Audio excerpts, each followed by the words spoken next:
모두에게 공평하게 전체 국민에게 쓸 필요는 없다라는 피할 수 없는 경제 정책이다. 해줄 수 있는 게 미약할 수밖에 없죠.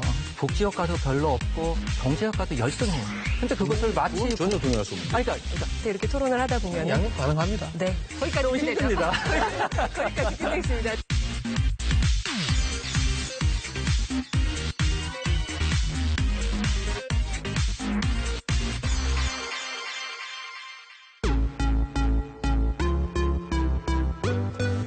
안녕하십니까. 시사기획창입니다. 이번에 새롭게 선보이는 시사기획창 특집 다큐톡 진행을 맡은 아나운서 정세진입니다. 가족이든 친구든 여러 사람이 함께 모일 때 정치나 종교 얘기는 꺼내지 말아야 한다. 이런 얘기들 참 많이 합니다. 이해의 장이 되기보다는 싸움으로 끝나는 경우가 많기 때문이죠. 정치나 종교 이야기만이 아니라 다툼이 날 만한 사안들 갈수록 늘고 있습니다. 시사기획창 특집 다큐톡은 이런 주제들에 주목하려고 합니다. 생각이 너무 달라서 피하고 싶은 주제들, 그 쟁점들을 정면으로 다뤄보고자 합니다. 기존 다큐멘터리의 토크를 결합해서 서로 다른 입장을 진지하게 이해하고 작은 해법이라도 찾아보고자 합니다. 지금 보고 계신 이 본 방송이 끝난 후에는 유튜브와 카카오 TV를 통해서 토론 계속 이어갈 예정입니다. 시사기획창 특집 다큐톡 첫 번째 주제는 기본소득입니다. 이 코로나19로 인해서 이번에 처음으로 전 국민에게 재난지원금이 지급되면서 기본소득 논란이 우리 사회에 훅 들어왔습니다. 기본소득이란 무엇인가? 개념을 이번 재난지원금과 좀 비교를 해서 살펴보면은 먼저 공통점은 가난하든 부자든 일을 하든 안 하든 모두에게 지급된다는 점이죠. 하지만 이번 재난지원금은 가구별로 지급을 합니다. 기본소득은 개개인에게 일회성이 아니라 정기적으로 그것도 현금으로 줍니다. 국민 모두에게 조건 없이 정기적으로 주는 현금이 바로 기본소득입니다. 논란도 많고 찬반 주장도 뜨거울 수밖에 없는 그런 주제인데요. 먼저 기본소득이 등장한 이유부터 살펴보도록 하겠습니다.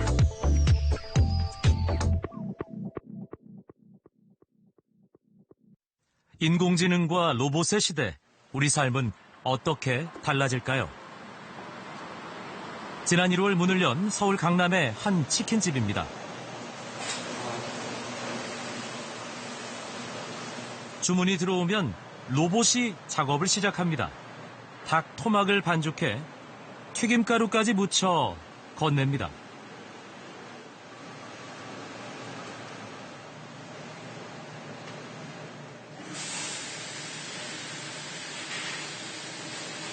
다른 로봇은 바구니를 건네받아 기름에 튀깁니다.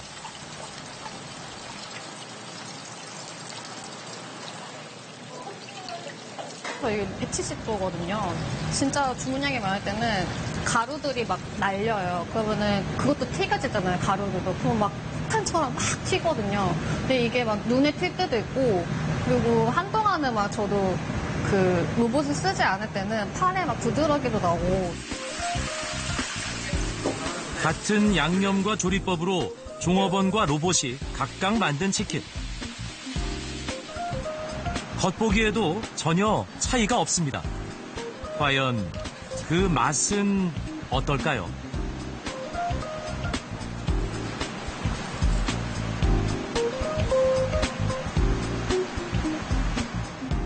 똑같아요. 완전 진짜 똑같은데요? 그쵸. 양념도 똑같은 거 네. 같고 바삭한 것도 똑같고. 네. 로봇이 만들어 맛은 일정하고 인건비는 적게 듭니다. 사람의 손이 덜 갔다는 이유로 코로나 사태 이후 오히려 인기가 높아졌다고 말합니다. 다이렉트 메시지를 보내줬어요. 오늘 로봇이 튀기는 거 맞냐. 그분은 실제로 외식을 좀 안 하시던 분이었거든요. 코로나19를 되게 경계하시면서. 그래서 로봇이 오늘 튀기면은 시켜 먹겠다. 아니면 시켜 먹지 않겠다.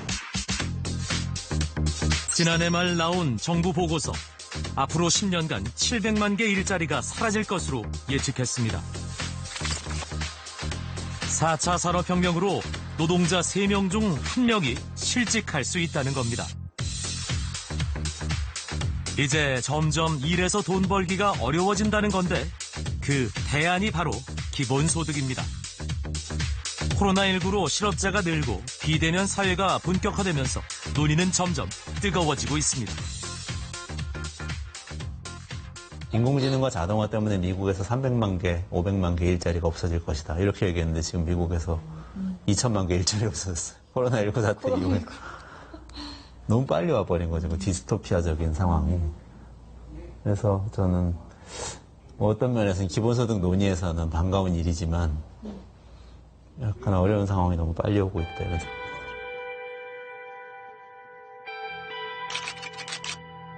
일자리가 줄어 소비가 위축되면 경제가 힘들어집니다. 그럼 고용은 악화되고 다시 소비가 줄어드는 악순환이 이어집니다.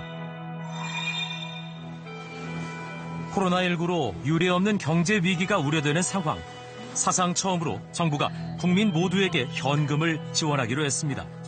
긴급재난지원금 지원 범위를 소득 하위 70%에서 전 국민으로 확대하도록 결정되었으며 이에 따라 2,171만 가구를 대상으로 4인 가구 기준 100만 원을 지급할 계획입니다.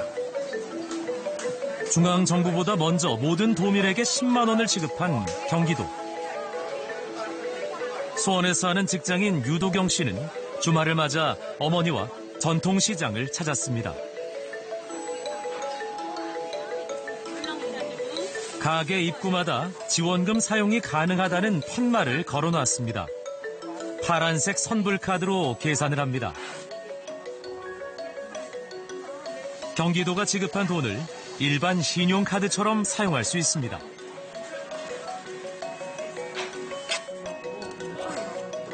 (8월) 말까지 써야 하기 때문에 쓸 수 있는 곳을 찾아 빨리 사용했습니다. 손자들 옷 하나씩 사주고 뭐 저기 시장 데리고 가서 부스러기 이런 거, 강냉이 이런 거 사줬다고. 간식 사주고. 네, 그래서 너무 좋았다고 하고 이제 또 이렇게 와서 커피도 마시고 그동안 이제 집에 있어서 이제 못 만났으니까 마시고 밥도 한 번 같이 먹고 너무 좋았다고. 여자 친구들은 거의 다 미용실이나 미용에서 많이 쓰더라고요. 피부 관리 받는 거나 그런 쪽으로. 코로나 터지고 미용실도 잘 안 갔을 거예요. 네, 그러니까 이번에 딱 그 20만 원 정도면 또 머리 기우면은 그 정도 나오니까 내 돈 주고 가긴 아까운데 그냥 뭔가 좀 꽁돈으로 가는. 코로나19로 텅 비다시피 했던 시장에 활기가 돌기 시작했습니다. 코로나 딱 시작했을 때는 확실히 손님이 줄었는데 확 줄었다가 재난카드 좀 풀리고 나서는 그거 쓰러 이제 사람들이 많이 나오는 거예요. 장사하는 사람들은 아마 체감 많이 할 거예요. 그래서 저희는 카드 쓰시는 분이 참 고맙던데요. 쓰러 나오시는 분들. 코로나 터지고 했을 때는 손님이 없어 정말 울고 싶었잖아. 그래가지고 이제 재난카드 나왔죠. 나오고 수원팩 나오고 경기 지폐 그리고 나와서 손님이 좀 많이 늘었어요. 재난기본소득 지급 이후 자영업자 매출 추이입니다. 코로나19 확산 이전의 80% 수준을 회복한 것으로 조사됐습니다. 지자체에서 시행을 먼저 하는 거는 실험의 의미가 있어요. 완전하게 기본소득제 장점을 다 구현하지 못했지만 이런 급여를 줬을 때 사람들이 정말로 우려했던 것처럼 행동하는지 아니면 결과가 어떻게 되는지 이제 봐야죠. 지금은 아직 판단하기는 이르고요. 다만 한 가지는 확실한데 소비는 좀 활성화되겠죠. 이것을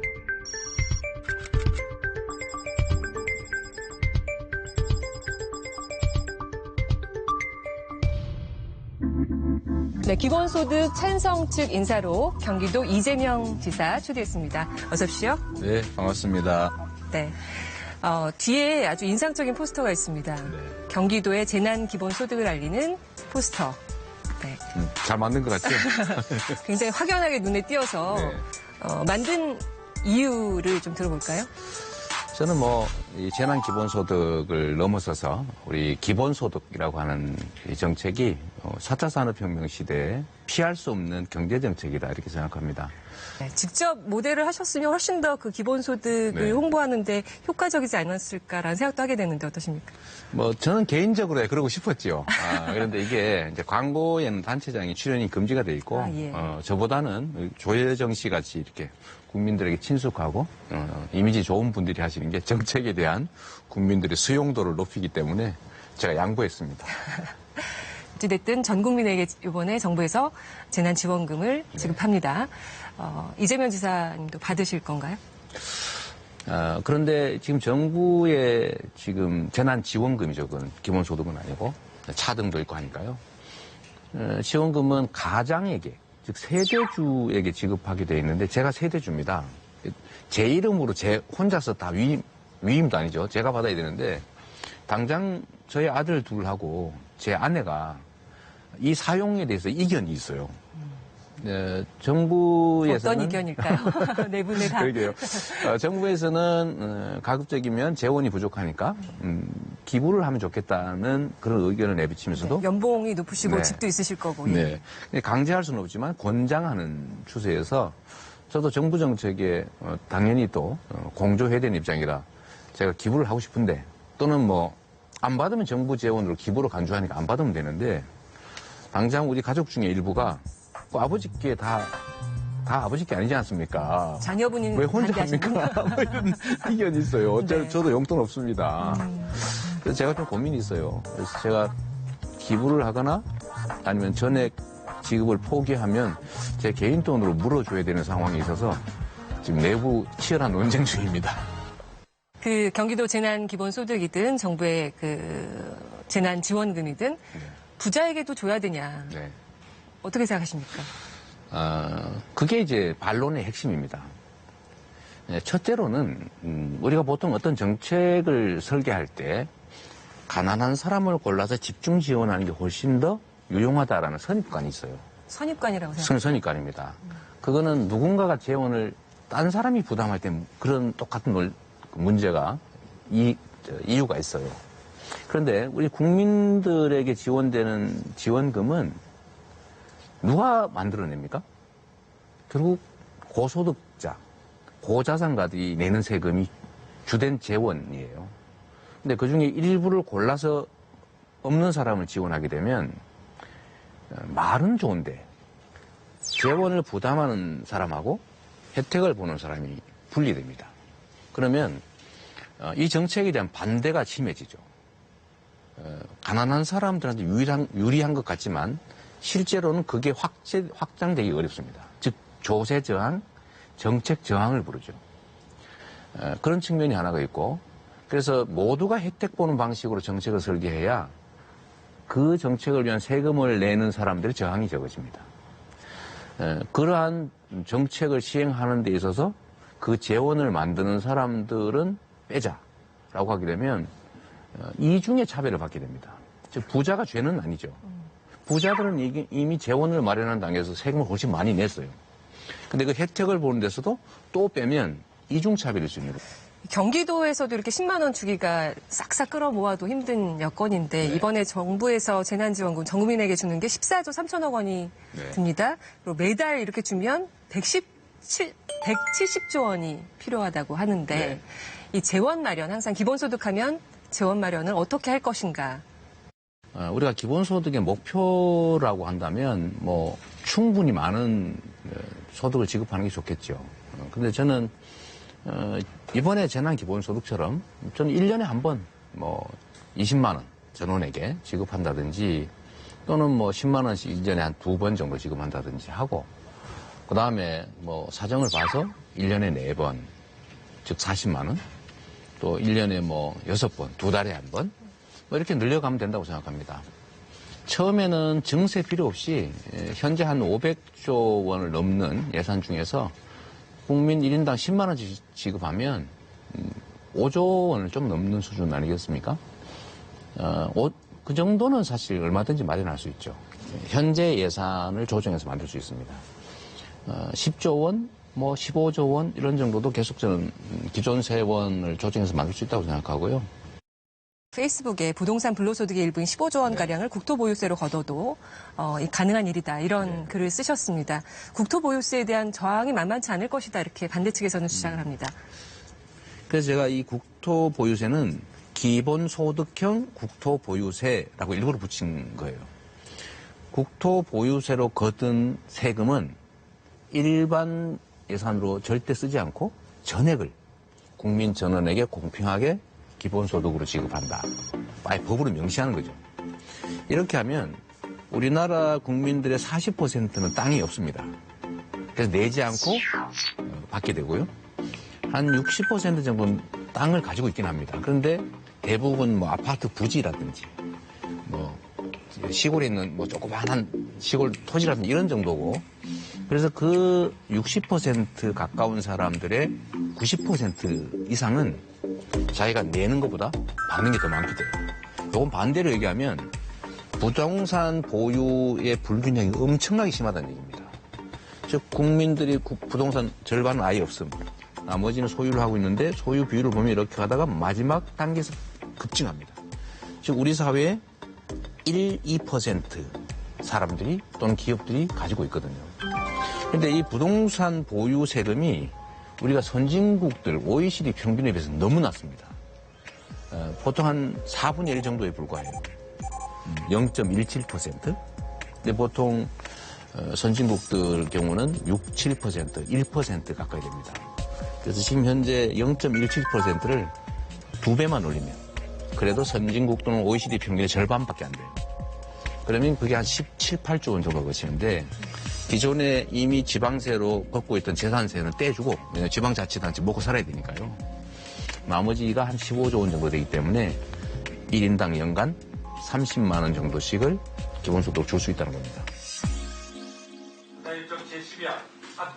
나라 살림을 책임지는 홍남기 부총리를 여당이 아닌 야당 의원들이 감싸고 돕니다.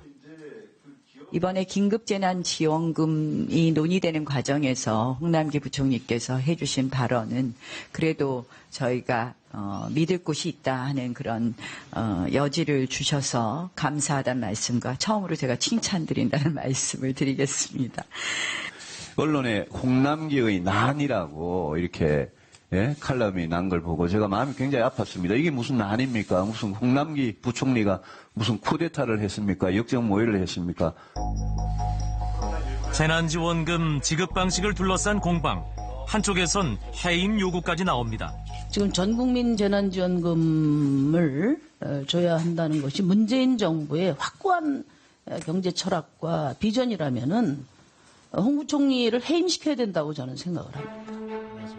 먼저 합의 70% 100만 원으로 여권의 전국민 지급 입장에 맞서 홍 부총리가 선별 지급을 주장해왔기 때문입니다. 앞으로 이번 코로나19 사태에 따른 경제적 파급력이 어느 정도의 파고로 올지 아직 가늠하기 어려운 상황입니다. 네. 그런 의미에서 재정이 최후의 보루로서 앞으로 더 큰 역할을 할 수 있도록 저는 생각을 하고요. 네. 그런 측면에서 재정 여력과 관련돼서 전 국민을 대상으로 수십조 원을 뿌리는 것에 대해서는 저는 뭐 단호히 반대하는 입장이었고요. 단 한 번 지급하는 재난지원금조차 정부 재정을 걱정해야 하는 현실입니다. 훨씬 더 많은 예산이 드는 기본소득을 무슨 돈으로 줄 거냐는 우려가 나옵니다. 우리는 좋지만 정부 재정에 좀 어려움이 있지 않을까 그런 생각이 좀 드네요. 지금은 너무 좋겠지만 나중에 이제 저희가 부담해야 될 몫이잖아요, 다들. 그러니까 그거에 대해서 조금 걱정은 있습니다. 복지 선진국 스위스에서 4년 전 기본소득 도입 여부를 국민투표에 붙였습니다.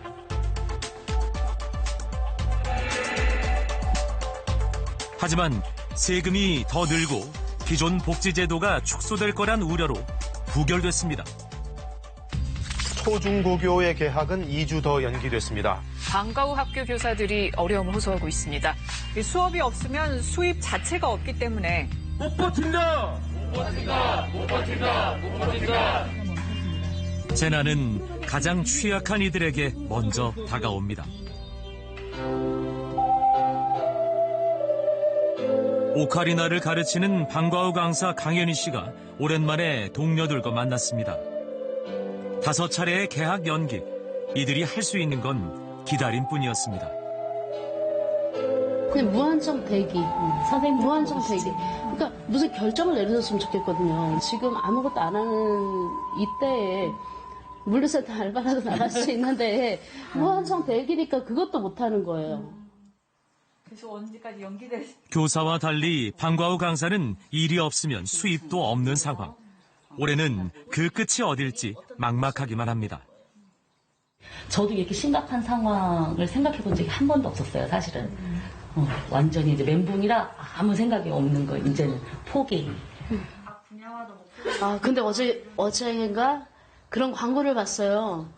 그 정부에서 주는 그 재난기본금 그 광고를 하면서 사람이 사람답게 살아야죠. 이렇게 누군가 얘기를 하더라고요.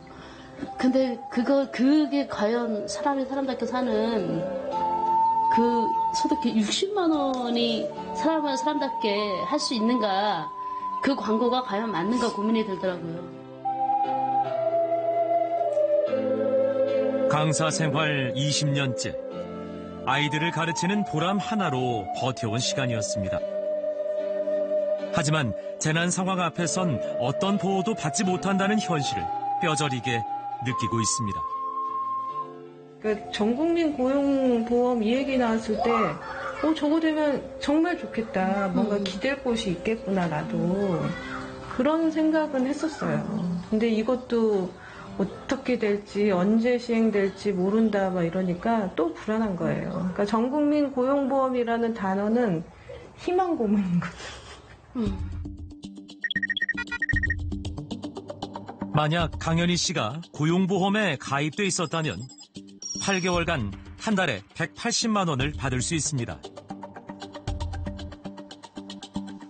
지금 문재인 대통령께서 급격한 경제 충격을 줄이기 위해 문재인 대통령은 고용 안전망을 강화하겠다고 밝혔습니다. 모든 취업자가 고용보험 혜택을 받는 전 국민 고용보험 시대의 기초를 놓겠습니다. 방과후 강사 등 특수고용 노동자는 물론 저임금 비정규직 노동자까지 현재 고용보험의 사각지대를 단계적으로 없애겠다는 겁니다. 더 많은 사람에게 적용하려면 역시 어떻게 돈을 마련해야 할지가 문제입니다. 기본소득을 지급할 돈으로 지금의 사회안전망을 촘촘히 하자는 주장이 나오는 이유입니다. 한 달에 3만 원, 이렇게 4만 원 나눠주는데 실질적으로 드는 돈은요, 연간 20조 원이 넘습니다. 이 20조 원이면요, 지금 문재인 정부가 추진하려고 하는 1차 고용 안전망, 그리고 2차 고용 안전망, 이걸 합쳐서 보편적 고용 안전망을 통해서 모든 국민의 실업 안전망을 마련하는데 충분하게 이게 가능한 돈입니다. 이 돈을 푼돈으로 한 달에 3만 원씩 쓰고 싶습니까? 그것도 아무 필요가 없는 멀쩡한 보통 사람들에게, 그러니까 실직의 위험을 당하지도 않고 현재 직장을 잘 가지고 있는 사람들에게 이 돈을 똑같이 나눠줘 버리는 것은, 이것은 아무 의미가 없는 거죠.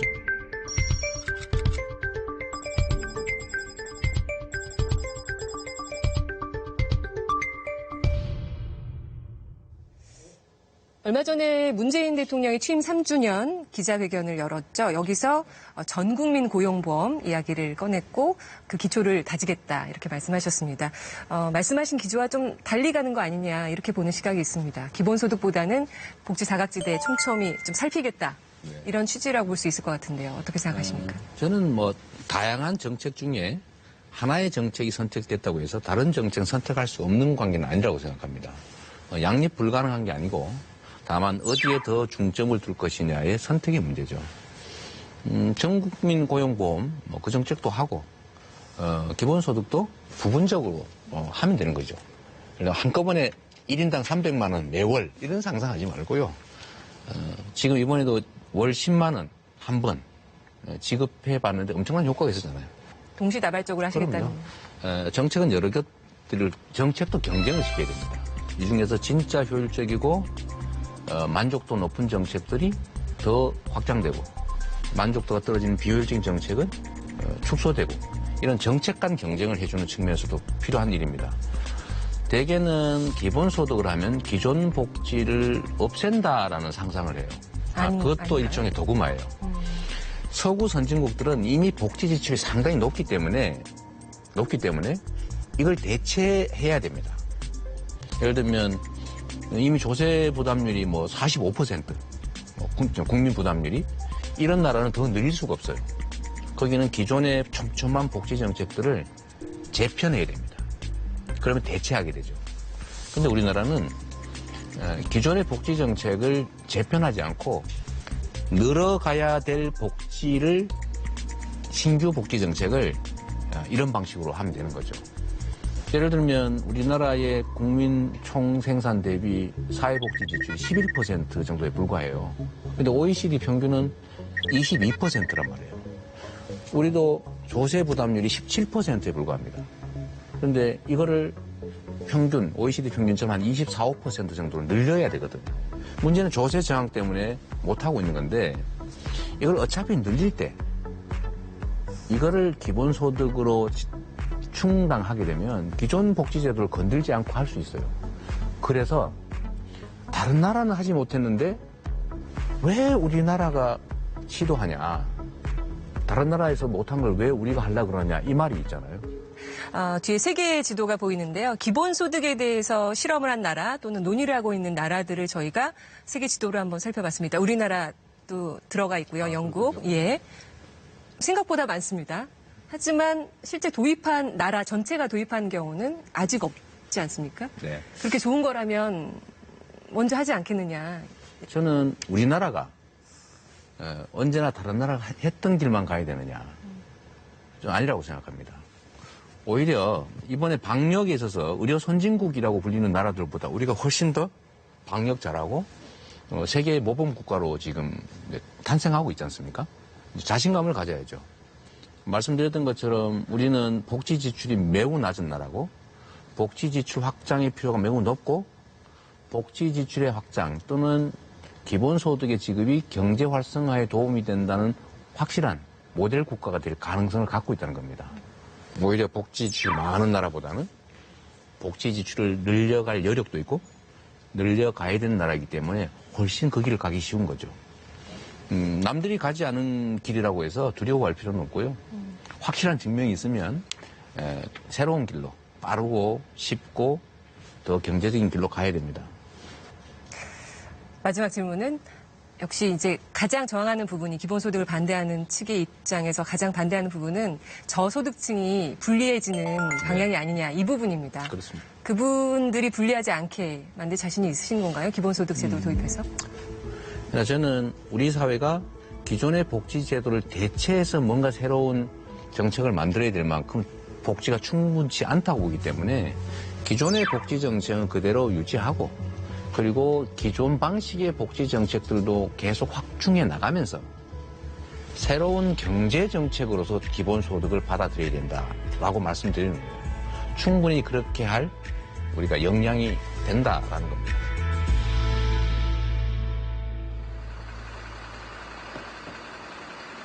화물차 기사 김병근 씨. 차 구석구석을 점검하는 것으로 하루를 시작합니다.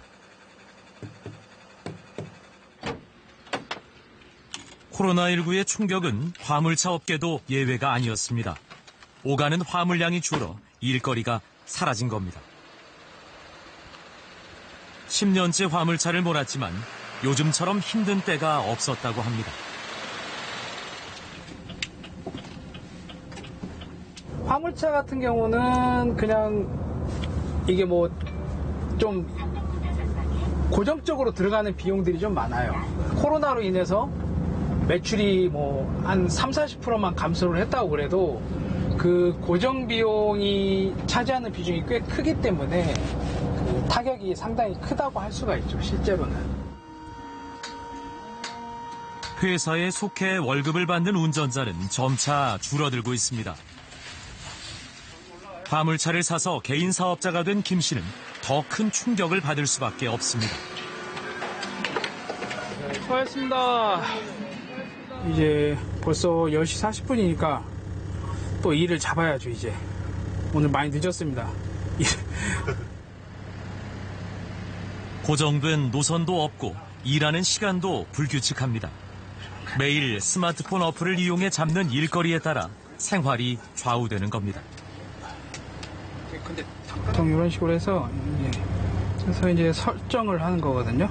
그래서 반경 30km 내에서 하차위를 뭐 전체로 놓고 봐도 되고, 전체로 놓고 보게 되면 이제 내일 내리는 것까지 일거리는 먼저 잡는 게 임자. 금요일이다 보니까 요즘같이 힘든 때 허탕을 치지 않으려면 요금을 낮추더라도 일단 잡고 봐야 합니다. 월요일 날 하차하는 거. 짐을 하나 잡았습니다. 잠시만요. 일단은 제가 통화를 한번 좀 해볼게요. 네, 안녕하세요. 그 오송 가는 거 상차 차인데요. 네.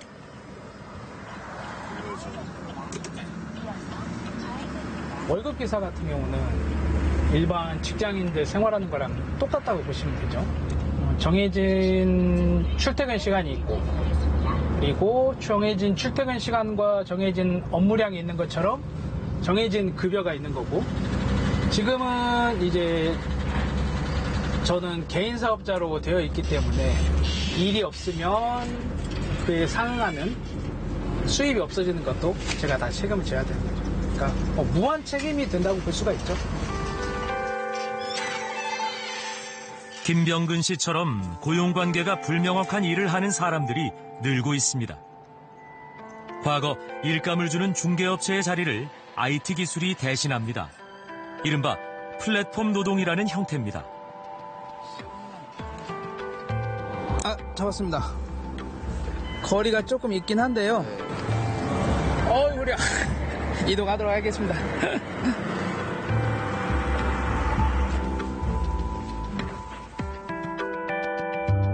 누군가의 지시로 일을 하지만 노동자가 아니라 자영업자가 된 사람들. 즉, 고용관계의 중심이 일자리가 아닌 일거리로 바뀐 겁니다.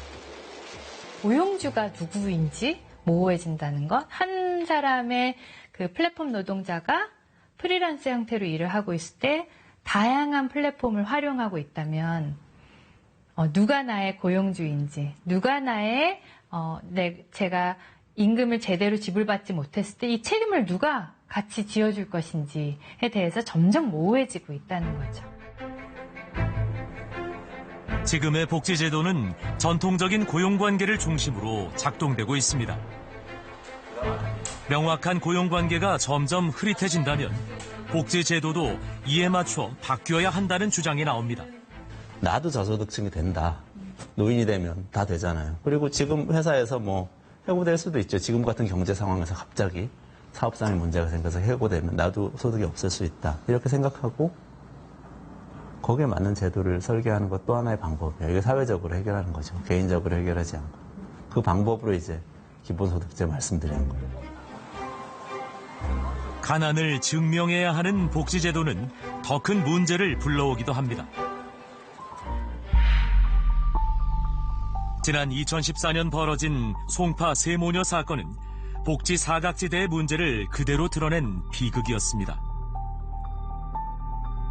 어머니가 몸을 다쳐 식당 일을 그만두게 되자 세모녀는 생활고에 빠집니다. 건강이 안 좋은 큰딸과 신용불량자가 된 작은딸. 이들은 도움을 요청하는 대신 스스로 삶을 마감했습니다. 제도상 기초생활수급자로 인정받기도 힘든 상황이었습니다. 복지 사각지대를 줄이기 위한 개선이 이루어지고 있지만 비슷한 사건은 끊이지 않고 있습니다. 기존의 복지제도로는 이미 불평등과 사각지대가 너무 많다.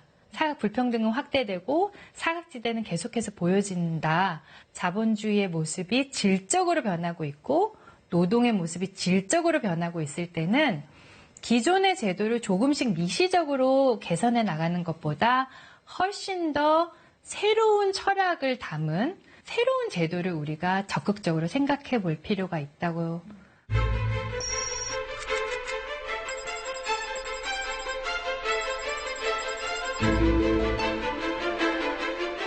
네, 기본소득 반대 측 인사로 연세대학교 행정학과의 양재진 교수님 초대했습니다. 어서 오십시오. 네, 안녕하세요. 네, 얼마 전에 이 복지의 원리라는 책을 출간하셨습니다. 예. 기본소득과 복지국가 원리는 상충한다 이렇게 계속 주장을 하고 네. 계십니다. 기본소득, 이건 정말 말이 안 되는 이야기다. 어떤 점이 가장 그런 건가요? 저는 이렇게 전체에다 그냥 쭉 뿌리는 이런 무차별적으로 뿌리는 이 기본소득이 기존에 우리가 가지고 있던 사회보장의 원리와 부합하지 않기 때문에 반대를 합니다.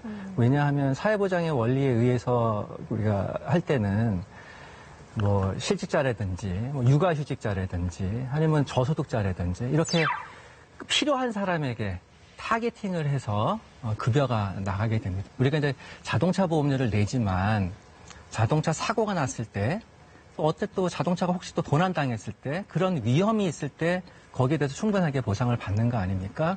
자동차 보험료를 내고서는 매달 얼마씩 달라. 사고도 안 나는데. 그렇게 되다 보면 사고가 났을 때 쓸 돈이 있을까? 그게 걱정인 거죠. 복지 예산이 매년 늘고 있지만 사각지대는 여전하다 이렇게 이야기를 합니다. 어차피 이렇게 사각지대를 다 찾아내지 못할 바에는 그냥 기본소득으로 어느 정도 좀 높여서 쭉 주면 좋지 않나 이런 의견도 있습니다. 어떻게 생각하십니까? 사각지대에 있는 분들에게 찾든 어쨌든 사각지대에서 있는 분들 전체에게 주면 되지 사각지대 밖에 있는 분들에게까지 줄 필요는 없죠. 그리고 사회보장제도 그래서 그런 일들이 있기 때문에 지금 계속해서 좀 보완하려고 노력을 하고 있습니다. 지금 부양의무자 기준도 좀 완화해 가고 있고 재산 기준, 뭐 자산 기준 이런 것도 좀 완화해서 보다 많은 사람들이 낙오되지 않게 가려고 노력을 하고 있고 그다음에 급여 수준도 이제 매년 올리면서 조금 더 후하게 주려고 그런 노력을 하고 있습니다.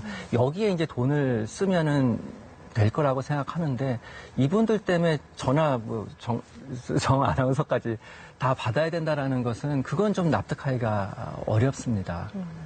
기본소득 이제 뭐 좀 더 원론적인 얘기를 해보면 기본소득을 주장하는 측은 재원 마련이 충분히 가능하다 이렇게 얘기를 합니다.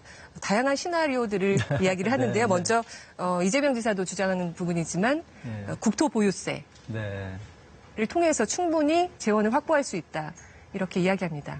어떻게 생각하십니까? 제가 그 지난 대선 때 이재명 지사님이 이제 말씀하신 걸 제 기억으로는 그 위에였던 것 같아요. 국토보유세로 한 15조 말씀하셨던 것 같아요.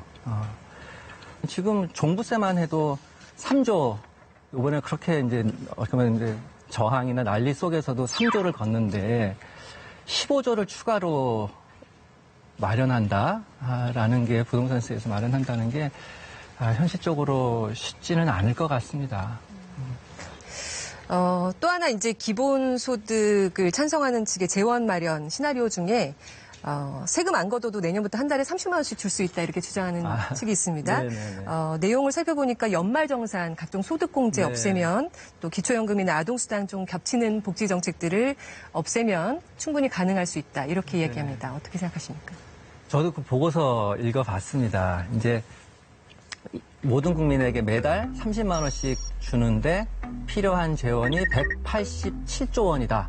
연말정산 같은데 이제 소득공제 없애가지고 한 56조 정도 마련을 하고 그 다음에 아까 말씀대로 복지 같은 것 좀 이렇게 줄이고 또 다른 지출구조 조정해가지고 한 100조 정도 마련하고 그다음 나머지 한 뭐 20조 정도는 뭐 자연 증가분 뭐 이런 것들 갖고 한다 그래요.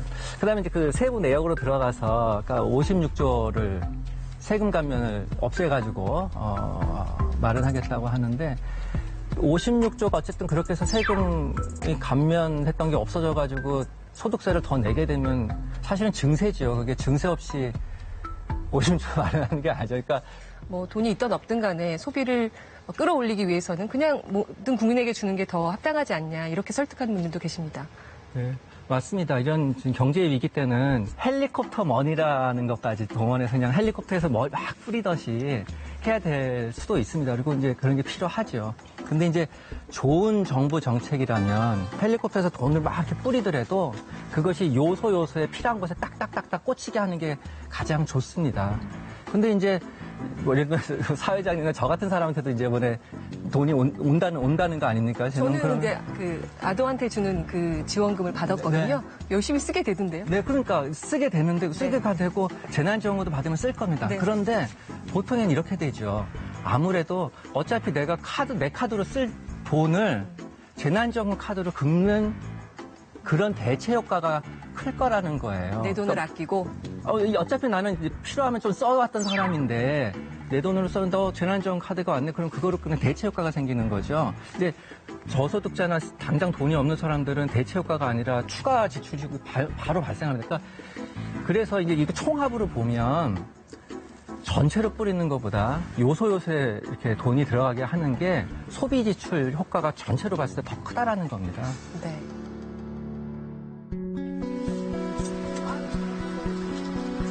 불편한 몸을 이끌고 하루 종일 동네 곳곳을 다니며 폐지를 모으는 80대 할머니. 채소까지 다듬어 팔아보지만 현실은 늘 팍팍합니다. 일을 여러 일 막 하신다면서요. 나물하고 나물 다듬고 그런 거 하면 얼마씩 버세요? 2,000원도 받고 1,000원도 받고 3,000원도 받고 저 박스 갖다 주면은 키로가 나와. 그러면은 죽도록 가지고 가도 100kg 나오면은 1,500원. 2,000원도 안 돼. 근데 130kg, 140kg 나오면은 3,000원. 월세 30만 원에 심장약과 혈압약, 매일 먹어야 하는 약값만 한 달에 10만 원입니다. 기초연금과 주거급여로 지원되는 50만 원에서 이런 돈을 빼면 10만 원이 할머니의 한 달 생활비입니다. 건강이 더 안 좋아지면 어떻게 여생을 살아가야 할지 막막합니다. 몸 안 힘드세요? 몸. 아유, 왜 안 힘들어. 아프지. 팔다리도 아프고 몸띠가 아침에 일어나질 못하겠어. 진짜 어쩌다가 내가 이렇게 돼가지고. 할머니만의 어려움은 아닙니다. 기초생활수급자 130만 명의 사정도 이와 크게 다르지 않습니다. 지난 2018년 빈곤연대에서는 기초수급 가구 30곳의 2달치 가계부를 분석했습니다. 한 달 평균 적자가 17만 3천 원. 대부분 식비를 먼저 줄였습니다. 이들이 쓴 일기에는 생활고가 그대로 드러나 있습니다.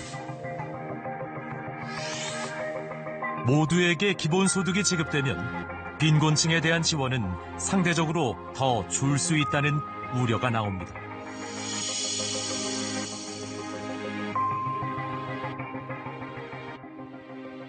뭐 1인당 만약에 50만 원의 기본소득을 지급을 한다라고 할 때 소득이 있는 사람들에게는 50만 원의 순증 효과가 나타나지만 기초생활수급자라든지 이런 사람들에게는 사실 이미 수급비로 50만 원을 받고 있었기 때문에 지급하지 않는다라고 계획이 돼요. 근데 이렇게 되었을 때 오히려 저는 격차가 커질 수 있다라는 점을 간과해서는 안 된다는 거죠.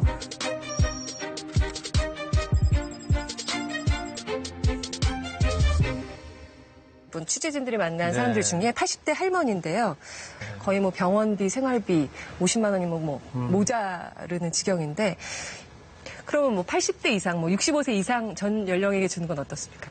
예컨대 지금 우리나라 노인들 빈곤율이 많다고 얘기하지 않습니까? 노인분들 중에 40%가 지금 빈곤선 이하에 계시는데 그 하위 20%한테 30만 원, 나머지 80%한테 25만 원. 이것도 이제 문재인 정부에서 올라서 이렇게 되어 있습니다. 거기 쓰는 게 2018년 통계 보니까 한 14조 원 정도 되더라고요. 네. 근데 이거를 생계급여 수준으로 저는 좀 올리자라고 이렇게 주장을 하거든요. 이제 보충급여 형식이지만 어쨌든 생계 수준이 한 50만 원 정도로 올리자고 하는데 그러려면 25만 원, 50만 원을 올리려면 지금 뭐 14조 들어가니까 14조가 추가로 필요하지 않습니까? 그러니까 이제 진짜로 아까와 같이 그런 노인분들에게 더 해줘야 되고 사각지대에 또 집중해서 또 발굴해서 쓰는 쪽으로 하는 게 더 합리적이라고 그렇게 생각을 합니다. 빌 게이츠나 프란치스코 교황 같은 지금 뒤에 나오는 이런 분들 다 기본소득이 도입돼야 된다 이렇게 주장을 하고 있습니다. 왜 그렇다고 생각하세요? 이제 그 말씀하시는 걸 잘 들어보면 이제 뭐 빌 게이츠도 그렇고 당장 전 국민에게 기본소득 해라 이런 얘기는 아니고요. 이제 미래에 이제 우리가 이제 뭐 AI든 뭐 자동화가 다 진전이 되고 그래서 진짜 일자리가 없어지는 사회가 된다면 기본소득을 할 수밖에 없겠다라는 이제 말씀이고. 그때도 동의 안 하시는 거예요, 교수님은? 그때는 가능하다고 이제 그때는 뭐 그러면 그때 가서 하면 된다고 생각을 하는 거고요. 지금부터 그렇게 할 필요는 없다고 생각합니다. 물론 지금도 그런 변화 속에서 일자리의 양태가 변하고 있습니다. 중간 중숙련, 중간 중임금 자리에 이런 제조업이 이제 자동화가 되면서 좀 줄어들고 있고 상대적으로 위에 고임금 고숙련 일자리는 늘어나고 있습니다. 네. 또 저숙련 이쪽에 서비스업 쪽이 많이 늘어나고 있고요. 이 변화하는 양태에 복지국가가 대응을 해야 된다라고 생각을 합니다. 여기 중간에서 이렇게 밑으로 나고되기보다는 위로 올라갈 수 있도록 뭐 교육을 강화한다든지 훈련을 강화한다든지 해서 변화하는 노동시장의 수요에 국민들이 적응할 수 있게 그렇게 체제를 갖춰줘야 가야 된다고 생각을 합니다. 그냥 이런 걸 포기하고 기본소득 얼마씩 나눠주고 끝내자. 그거는 국가가 할 일이 아니라고 그렇게 생각을 합니다. 마지막으로 사실 코로나19처럼 우리가 생각지도 못한 위기가 갑자기 닥치잖아요. 뭐 앞으로 우리가 뭐 준비한다고 미래가 한참 뒤에 오는 것도 아니고 갑자기 미래가 지금 현실이 될 수도 있는 그런 불안한 사회잖아요. 네. 그런데 이렇게 촘촘히 복지체계를 만들어 놓는다 해서 우리가 정말로 그 위기들을 극복해낼 수 있을까 이런 의문을 가질 수밖에 없거든요. 완전히 다른 형태의 제도가 필요하다. 그러면서 기본소득이 필요하다. 이렇게 볼 수도 있을 것 같은데요. 그래서 저는 이번 코로나 경제 위기 같은 거 올 때 기존의 사회보장제도가 더 효과적으로 대처할 것 같은데요. 기본소득해서 아까 뭐 50만 원씩 준다 하더라도 그 300조 넘게 들어가는 거 아닙니까? 지금 우리나라 전체 의료까지 해서 모든 거 해도 204조, 205조 이렇게 복지비 지출하고 있는데 그거보다 많은 돈을 그냥 몇십만 원씩 이렇게 주고 만다. 뭐 50만 원씩 주고 만다. 지금 50만 원 갖고 이 코로나 위기 극복됩니까? 실업급여만 하더라도 지금 우리가 실업급여 낮은 데서 높여야 된다고 계속 주장을 하는데 최대 198만 원을 받을 수 있습니다. 9개월 동안. 50만 원 받는 것보다 198만 원 받는 게 낫지요. 그 다음에 이제 무급휴직, 유급휴가, 고용유지금이라든지 이런 게 다 사회보장 고용보험에서 다 나가거든요. 그러니까 고용이 유지되면서 월급의 70%를 받게 하는 것도 다 이제 그 사회보험에서 다 하고 하는데 이런 식으로 위기에 닥쳤을 때 힘들게 두두두둑 떨어지는 분들에게 그래도 최대한 급여를 좀 많이 주면서 가야지 그냥 다 뿌리다 보면은 이분들 진짜 어렵게 된 분들에게 해줄 수 있는 게 미약할 수밖에 없죠. 아이고 반갑습니다. 네. 악셀하는 우리.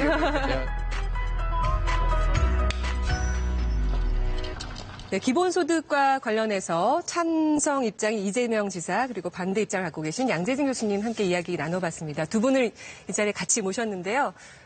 기본소득에 반대하는 입장으로서 찬성 측에 이건 정말 반박할 만한 이야기다. 질문을 하나 던져주시죠. 그 사회적 안전망을 강화하는데 그래서 어려움에 빠질 때 확실하게 좀 도와주는 쪽으로 그 돈을 쓴다면 좋지 않을까 이런 생각을 해봤습니다. 어떠신지요? 모든 정책은 장단점들이 있습니다. 그리고 정책 간에는 양립 불가능한 게 아니라 언제나 선택할 수 있죠. 비중을 조정할 수도 있습니다. 교수님 말씀하시는 것처럼 취약계층에 대한 지원들은 계속 늘려나가고 또 한편으로는 저는 기본소득이 기존의 복지정책을 보완하는 게 아니고 이 투자과잉 시대, 공급과잉 시대에 또는 소비 또는 수요 부족 시대에 소비 수요를 좀 이렇게 강화하는 그런 경제정책의 측면을 저는 중시하기 때문에 그 측면에서 기본소득 제도라고 하는 것이 복지적 경제정책의 성격을 갖는다고 봅니다. 그러면 반드시 이걸 하니까 이건 하지 말자 이럴 필요는 없는 것이죠. 우리 만약에 지역경제 활성화에 도움이 되고 또 국민의 가처분 소득을 늘려서 국민들의 삶을 개선하는 데 도움이 되고 또 이게 자본의 선순환을 도와주는 정책으로 중첩적 효과를 갖는다면 단순한 복지 정책보다는 훨씬 낫지 않겠냐 이런 생각을 합니다. 이재명 지사도 양재진 교수님한테 왜 이렇게 반대하시냐 질문 하나 던지시죠. 네. 저는 그 말씀을 한번 듣고 싶습니다.